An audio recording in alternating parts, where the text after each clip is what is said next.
your jacket. Mặc áo khoác vào. Put on your jacket. Ra ngoài chơi nào. Put on your shoes. Mang giày vào nhé. Put on your shoes.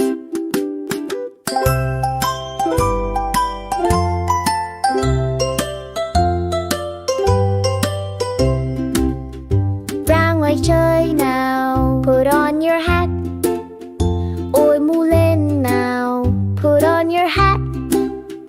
Ra ngoài chơi nào. Put on your gloves. Đeo găng tay vào. Put on your gloves.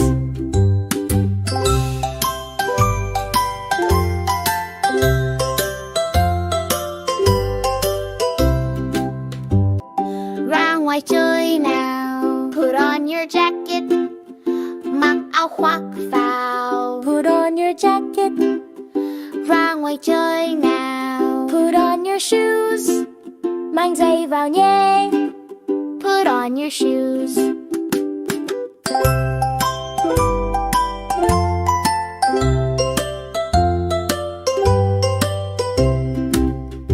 Ra ngoài chơi nào. Put on your hat.